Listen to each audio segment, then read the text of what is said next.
Two of my all-time favorite knives from Work Tough Gear have to be the Forester and the Voyager. And as good as these knives are, somehow Vic found a way to make them even better. If you're interested in hearing more about them, keep watching. Right now, before we get started, just a couple of things. First, I want to thank Vic at Work Tough Gear for sending out the latest version of the Forester and the Voyager so that I could share them with you. Actually, he sent them to Alex, my friend Alex at Aurora Borealis Knives, who lives in Quebec, Canada, and then Alex sent them on to me. And in case you're not aware, Alex is a knife designer who submits designs to Vic for production, and he's responsible for some of the most all-time best knives, I think, at least, that Work Tough Gear puts out, including the knives, the Forester, the Voyager, the Kodiak, the Wolverine, the Bear Claw. There's a number of designs made by Alex that Vic produces for us. So when I was given the opportunity to test the updated versions of each of these two knives, I readily agreed, of course. Now, a little bit of a disclosure here. I may be a bit biased on these knives, specifically the Voyager, because I had a hand in its design. Okay, just a little tiny, maybe one finger involved in the design of it. The work is all entirely Alex's. I just was able to make a few suggestions along the way that I think they added something to it, but again, that's my personal opinion. All right, so what we're gonna do is I'm actually gonna bring in the original versions of the knives that I have, and then one at a time, and I'll bring in the updated versions so we can go over of what the differences are and what makes them a really good choice for looking at. Now, what we won't be doing is extended testing on each of these knives because, well, I can tell you what the differences are, but there's no real reason to do a lot of demonstrations with them because I have full reviews for both of these knives, which of course I will link in the video description if you're interested in taking a look at them. Last thing I'm going to say before you show you the knives is I have an opportunity to put this video together for the first time, I think, ahead of their release dates.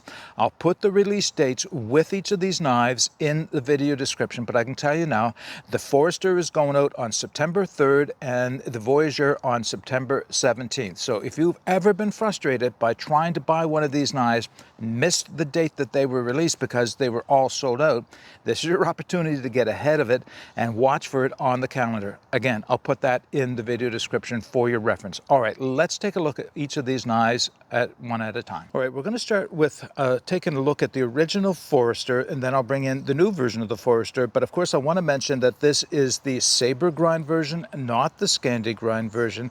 Currently, there are no plans to produce a Generation 3 of the Scandi grind. I guess the time will tell whether or not Vic decides to do that. So I'll give you the very basics in terms of specifications, but everything else that I want to talk about these knives will be covered in those original review videos. Overall length is 8.7 inches. Blade length is 4.2 inches. And this version is the 4mm thick stock in SK85. And that 4mm number is important because that's one of the differences you'll see, as well as the blade steel. I mentioned this is in SK85. Great steel, but it does have a few handicaps. You can probably see I've got a little bit of rust on it by using it, and that's going to happen with a carbon steel knife. Despite the fact that I did take as good care of it as I could, SK85 can be quite prone for rust. That's just one of the things it's known for, and of course that's one of the things that Vic addressed with the update of the steel. You can also see that these have a layered G10 handle on them. Everything else, again, will be in the other video. Now, I want to bring the other knife into the picture. Oh, I guess first thing I should show you is the sheath, just because, well, there is really no differences in the sheath, but I just want to show you the sheath anyway. Kydex sheath, perfection, snaps in nice, very secure, not coming out, just exactly what you would expect from all the sheaths that Vic produces at Work Tough Gear. Now let me put that knife down. So here is the Generation 3 of the Forester. The sheath, identical. Yes, there's no backing on it. Vic didn't send that along with it, but that's fine. But let me bring the knife out because there's where the differences lie. Okay, so to start with, I'll show you the two knives, I'll show you the differences, and we'll do as much as we can in terms of close-ups. First thing that you're got to know is the overall dimensions of these two knives are identical, as are the weights. Well, very close. I think there may be a gram or two in the difference, and you'll understand why in a minute. The differences lie, first off, in the steel. Vic has moved to K329, Bohler K329 carbon steel for his primary steel of choice for carbon steel versions of all of his knives. And it is really quite a good choice. Reasons being is it is tougher than the original SK85 by a significant amount. But more importantly, at least for me so far, is that it's more rust resistant. I mean, it's not a stainless steel, but it is a little bit more rust resistant than is the SK85. Now, the thing that you need to know about the difference is this.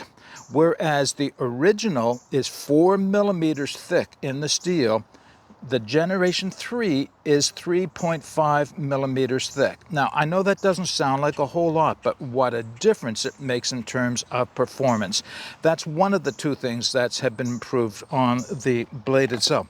The other thing is, I guess I do have to hold the two of them up side by side, is look at the grind height, where the grind starts on the original Forester and where it starts on the Generation 3 Forester. It is quite a bit higher, a couple millimeters higher. Actually, the best way to show you is look at the Work Tough Gear logos themselves, and you'll be able to see the grind is now higher on the new generation than it is on the old one. Now, just disregard the scalloping. That's an aesthetic. It does look very nice, there's no question about it, but it doesn't really have anything to do with performance. What you're looking at is how high the grind starts towards the edge. Now, what's the difference that makes? Geometry. And geometry is virtually everything when it comes to performance. So this knife is, well, I guess the best way I can say it is, if this was the Gen 2 Forester, this is the Gen 3 Forester, meaning that it's going to be a slicier knife, but because of the change in steels, every bit as tough as the original, without question. Now, the last thing you're going to notice is that the handle materials have changed. Now, there is different color handles and different handle materials available, of course. That's one of the things Vic does, is offer some choice there. Whereas the original Gen 2 Forester came in a layered G10. This is a layered micarta. And you can, well, one, you can see. Let's see. I don't know if you're seeing the roughness around the edges of it, and that does translate into grip. I mean, real grip differences. And of course, those who handle micarta know that it gets even grippier when it gets wet. It seems the fibers expose themselves, allowing for even more grip on the knife. So those are the differences between these two knives. Now, I do have a piece of wood here. I'll show you the slicing capabilities just a little bit in a moment, but I want to bring in the Voyager first. All right, we're going to start by taking a look at the original version of the Voyager. I'll give you just a few specs. Again, everything is in my original review of this video. So the overall length of this knife is 10.1 inches. The blade length is 5.6 inches. And the original version also came in SK85 steel. Now, the handles look pretty much identical to the Forester, the Gen 2. For a reason, they are identical. In fact, the handle is identical between the two knives. One of the hallmarks of both of these knives is just how generic the handle is. It does everything you need a handle to do in terms of providing you comfort, grip, and security, but at the same time is so comfortable in multiple grips with no hot spots and just no real need to find a special way of holding the knives, thumb scallops and everything else. Yeah, so they're identical grips, and that's also one of the hallmarks of Alex's designs, is that they share a really successful handle. So one of the things that I can always say about the Voyager is that it is, of course, inspired by the original French trade knife, updated not only in design, but of course materials, a lot updated, of course, in materials. But this is one beautiful operating camp knife. This will do everything you need to do around camp. Everything from wood processing to food processing, especially meat. Look how slicey that is, right? And still come back for more. It is pointy enough to do some carving with. It is slicey enough to carve with. Really, this is a great all-round camp knife. It does lean over into survival, but it is meant more as a companion or camp knife that will do most of the tasks we look for a knife to do while we're out camping. It's just a great design, right? Well, how did he improve this? Well, first off, we have to take a look at the sheath, because there's one of the improvements. This is the original sheath for the Voyager. Secure. Now, I had a comment on this sheath in my video. I relayed that to Vic. Vic heard me, and he actually made some changes to the sheath design, as you'll see in a moment. So one of the things that I noted is that the sheath, this original sheath, before I made modifications to it, was just too hard to get the knife out of. Not hard to get the knife in, I mean, it was hard enough, but just too hard to get it out of because there was just too much security, if you can imagine that. I ended up drilling out the eyelet right here, you can see, because that was just so tight on the knife. Now, it's still secure. As you can see, it still snaps in. But Vic decided he could make an improvement on the sheath itself that would avoid this issue and actually give another benefit as well. So let me bring the other knife in. So this is the Gen 2 Voyager. I'll give you the close-ups of the two of them and talk about their differences in a minute. I just want to show you the sheath. Maybe it's best if I take the knife out of the other sheath. So once again, this is the original Voyager. You can see where I made a hole here, or drilled out the eyelet there. Well, Vic just decided to remove the eyelet altogether. Now that does two things. It makes it easier to get the knife in and out of the sheath, but it also makes it easier to grab onto the knife while it is in the sheath. It actually gives you more purchase on the knife way up under the guard so that you have less adjustment to do to get a full and proper grip on it. Now, there was one other small thing that Vic did to this one as well. He flared out the sides here just to make it easier to accept the knife, especially if you don't want to look down at the sheath to make sure you're lining it up perfectly. This will help you get it in and out of the sheath as well. So great improvement there on the sheath, at least in my opinion. Now, let me bring the two Voyageurs into the picture. So basic design remains the same, and there is not a lot of difference there. The grips remain the same. Okay, different grip material. This version is a jade color. They call it a blue jade colored G10. Very nice. It almost glows in the dark. I actually put a light on it to see if it would accept a color like glow in the dark. It does not, but it, you know, it's still very high visibility, but low profile at the same time, if you can say both. This has a very subtle gator type grip, like a cross-check diamond pattern on the surface, and that's where it gets its security from and its grip from. It's actually really, really nice and different. I kind of like that as well about it. But the differences here are in the knife game. Now, blade stock remains the same at 4 millimeters. Blade length, blade height, and everything else remain the same. That's all the same. What the big difference here are two things. First off, as I mentioned, the original came in SK85 high carbon steel, and yes, I did have a bit of a rusting problem with this one. It's just the nature of SK85 high carbon steel. It is prone to rust. You have to really take care of it, and I thought I was, but it still rusted on me. This one, however, is made in Vic's choice of Bohler K329. Again, tougher and a bit more resistant, rust resistant than the original. But the other change is, again, look at the grind height. I think it works best if I show the logo for Work Tough Gear. Look at the grind height on this. It is significantly higher on the new generation than it is on the original. Once again, that's going to provide an advantage in terms of geometry. This will be a slicier knife. Now, whether you can appreciate the difference, you may have to hold the two of them side by side like I've had the opportunity to do and test them, but I can tell you this is a slicier knife, and that's exactly what you want from this style. A camp knife that is slicey enough to do all the work around the camp that you would normally expect a camp knife to do. This one really does it well. Okay, so those are the differences and similarities between the two knives. I just want to show for a second, if I can demonstrate it, the difference in terms of slicing it with a piece of wood. All right, obviously I'm not out in the woods. I'm actually doing my recording of this video in my backyard, so my choice of wood is actually firewood. It's kiln-dried firewood, so it may not be the best wood for demonstration, but at least it should show a comparison between the two knives. So we're going to start off with the Gen 2 Forester and just try and run a couple of curls down the outside of this piece of maple. And you know, there's nothing wrong with this knife. Of course, I've used it enough now to know how to maximize its capabilities in terms of how to hold it and what I can expect from it.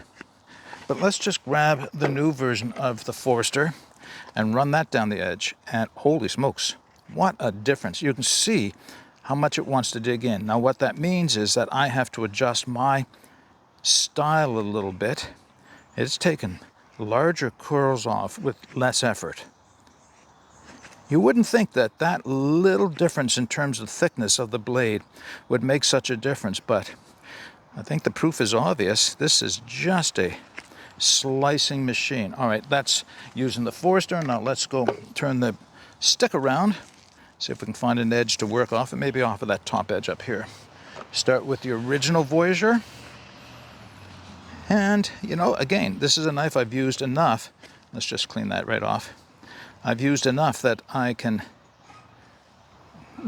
know what to expect in terms of performance from this knife and how to get it to do the best job it can do.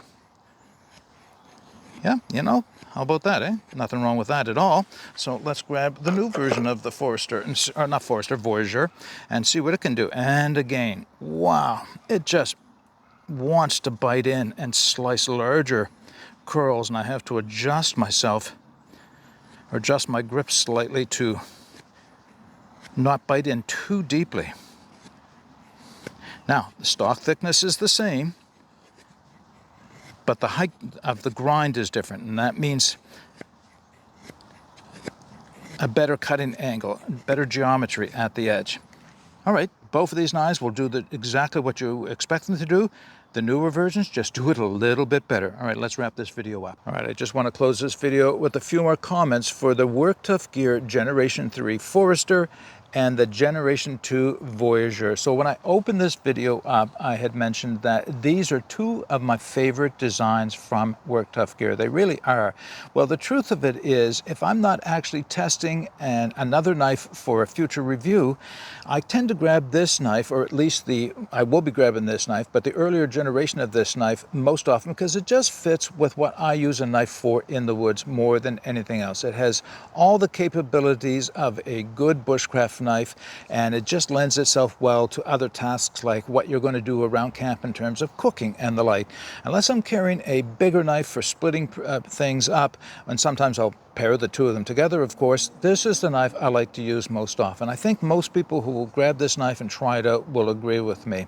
So that's what I want to close out by saying, that is, if you've been interested in purchasing either of these knives and for some reason have held off, or you just missed the opportunity because they were sold out, this may be your opportunity to grab one or both of them, whichever one strikes your fancy the most. As I mentioned, I'll put my original reviews in the video descriptions, the links to where you can take a look at these knives at Work Tough Gear.